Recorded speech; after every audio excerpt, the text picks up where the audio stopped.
que se manter na casa dos pais hoje é importante. Algumas outras pessoas que trabalham com desenvolvimento humano, elas sempre colocam essas questões de morar com os pais ou não morar com os pais, que a gente só cresce de fato quando a gente não mora com os nossos pais.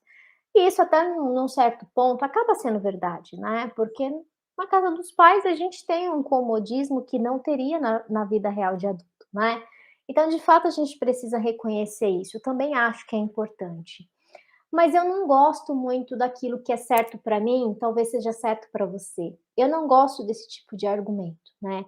Então eu acho que nesse momento, nessa live, eu queria que vocês entendessem que não existe certo e errado. Não está certo você morar com os seus pais, mas também não está errado você morar com os seus pais. Isso vai depender muito da situação de vida de cada um de nós, da condição de vida de cada um de nós, da maneira que a gente foi criado, da maneira que a gente interpreta o mundo que a gente vive, da nossa realidade financeira e emocional e uma série de outras coisas. Isso de uma certa forma alimenta a sua zona de conforto, né? Isso de uma certa forma te traz conforto, segurança, equilíbrio, certezas, ou isso alimenta a sua insegurança, né? Então a gente tem que procurar destravar esses pontos. Será que não existe nenhum outro caminho seguro que eu possa ir aos poucos dando passo a passo para sair da casa dos meus pais me sentindo um pouco mais seguro comigo mesmo? Claro que pode. Se você tem o objetivo de morar sozinho, se você quebrou isso em metas e você cumprir cada um desses passos, quando chegar o momento da decisão final, que é alugar o apartamento para você morar, você vai estar se sentindo muito seguro e muito confiante. O por isso da gente quebrar em metinhas, metas e metonas. Talvez o objetivo de morar sozinho seja uma metona. Quais vão ser as metas? Quais são as metinhas disso? Isso é fundamental. Cada meta que eu chego e concluo, eu ganho autoconfiança. Quanto mais autoconfiante eu me torno, mais segura eu me sinto.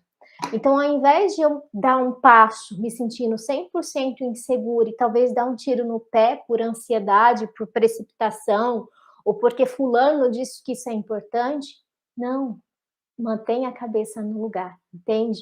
Trace metas, faça um plano de ação detalhado e siga esse plano de ação, porque no final do processo tudo vai dar certo, é só confiar. É ajudar vocês a colocar isso num pedaço de papel, porque quando está num pedaço de papel fica mais fácil da gente visualizar, fica mais fácil da gente sentir, fica mais fácil da gente perceber essa realidade e, obviamente, vai ficar mais fácil de você conquistar, né? Porque a clareza é o primeiro passo para a gente sair da zona de conforto. A clareza do que eu quero, do porquê eu quero, me faz entrar em movimento. Então, o primeiro ponto é, defina uma meta de forma clara e específica. O que eu estou querendo dizer isso? As pessoas definem metas ou objetivos assim, eu quero morar sozinho. É muito vago, é muito vago, né? Ou as pessoas ainda pensam no negativo, eu não quero mais morar com os meus pais.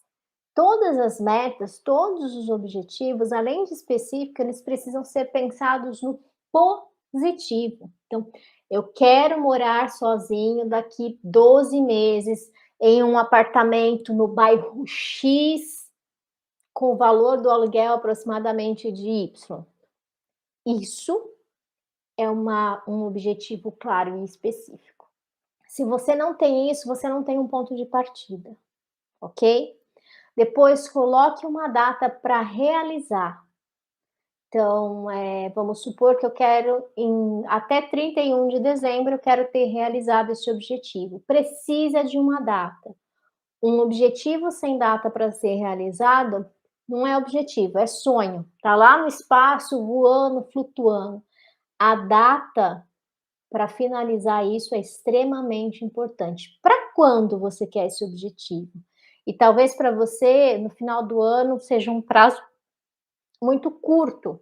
Então, tudo bem, você vai colocar em junho de 2023, em dezembro de 2023. Isso não tem problema. O objetivo é seu, quem define quando é você, mas é importante você saber quando, para quando você quer isso, ok? Até porque, para fazer a projeção financeira, você vai ter que saber quantos meses, o quanto você vai arrecadar por mês para investir nessa meta, para ter o dinheiro que você vai precisar lá na frente, entende? Se você não sabe quantos meses, o que que vai adiantar? Você vai ficar guardando R$ 100 por mês, vai resolver? Não. Se eu sei que eu tenho 15 meses para fazer essa reserva de meta, quanto que eu vou precisar? Eu preciso de X, dividido por 15, eu preciso reservar tantos por mês. É possível dentro do meu orçamento? Nossa, Simone, não é possível. Então você vai mudar o prazo do quando, você vai adequar o prazo dentro da sua realidade financeira, né? Se você não conseguir fazer renda extra ou nada disso, vai ter que adequar, porque não adianta a gente traçar um objetivo fora da nossa realidade. Não adianta viajar na maionese, não adianta ser otimista. A gente precisa olhar para a realidade, por pior que ela seja, entende? E aí você vai traçar um plano de ação. O plano de ação dentro da mentoria, gente, eu chamo de liberdade. Só que é um plano de ação diferenciado. Putz, meu, é um plano de ação, desculpa a palavra, mas é foda. Porque esse plano de ação, ele tem gatilhos, ele tem a meta que vai ser cumprida, ele tem o passo a passo que vai ser cumprido, ele tem a data que vai ser cumprido e ele tem a recompensa. Mas é um plano de ação extremamente elaborado que eu fiz para o pessoal da mentoria, justamente para que eles não fujam dos compromissos que eles assumiram. Mas falando aqui de uma forma mais superficial, um bom plano de ação, ele tem que ter, né, então se o seu objetivo tem 10 metas, a primeira meta ela começa no dia X e termina no dia Y. Ela tem data para começar, ela vai ter data para terminar. E você precisa colocar qual vai ser a estratégia para você realizar essa meta. O que que você vai fazer? Coloque esse passo a passo na meta 1, 2, 3, 4, 5, quantas metas você tiver para chegar naquele objetivo. O plano de ação precisa ser detalhado. É que falar de estratégias aqui para você vai ser para vocês vai ser algo muito complexo, né? Mas o ideal seria que a gente colocasse a estratégia comportamental montada, né? Mas aqui não vem ao caso, seja específico. Como que você vai fazer isso que você está se comprometendo a fazer? Coloque lá detalhado, tá bom? Ah, eu vou abrir uma conta num banco digital, eu vou investir o dinheiro no CDB, todo dia 5 eu vou investir 30% do que eu ganho para fazer isso e tal, tal, tal, tal, tal, tal, tá bom? Sejam específicos nesse passo a passo, bem detalhado. Outro ponto que vocês precisam pensar, o como que essa meta vai ser inserido na sua rotina.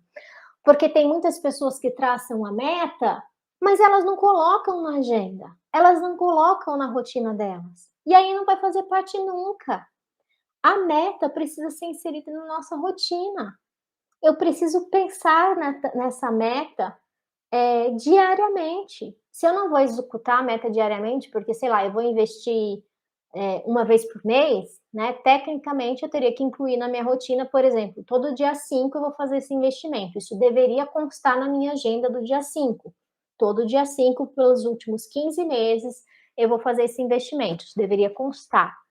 Mas nada impede para você reforçar isso, que você crie, por exemplo, todo dia ao acordar, eu vou mentalizar o meu objetivo. Então você vai construir mentalmente essa mentalização. A visualização é poderosa. Quando a gente imagina viver uma realidade, o nosso cérebro não entende que aquilo não está acontecendo.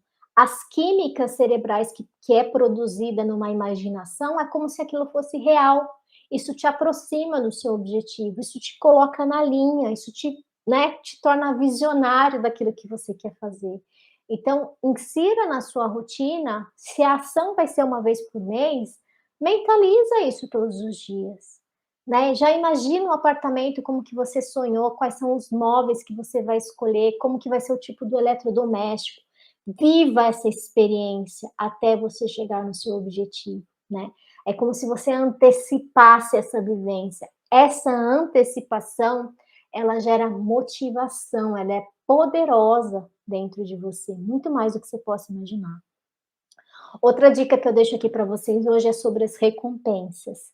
Se para chegar num objetivo você tem 10 metas, No final de cada meta concluída, é importante você pensar em recompensa. O nosso cérebro é extremamente imediatista. Ele gosta desses prazeres imediatos. Então, quando a gente prevê recompensas, né? Então, eu vou começar a meta um sabendo que se eu cumprir a meta um, eu vou me recompensar eu vou me dar de presente algo X. Todas as vezes que eu penso na meta um, o meu cérebro já pensa na recompensa. E é muito melhor do que ter a recompensa, é eu desejar essa recompensa. O cérebro ele trabalha na base desse desejo. Às vezes nem é a recompensa em si, mas é saber que tem algo te esperando.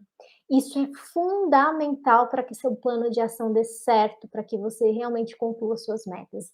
Eu acho que essa foi uma das grandes descobertas que eu incluí na mentoria e tem muita gente que, por falta de merecimento, aí é uma coisa, um assunto que a gente pode entrar em um outro momento, porque dá pano para manga, vamos dizer assim, né? Essa questão do merecimento.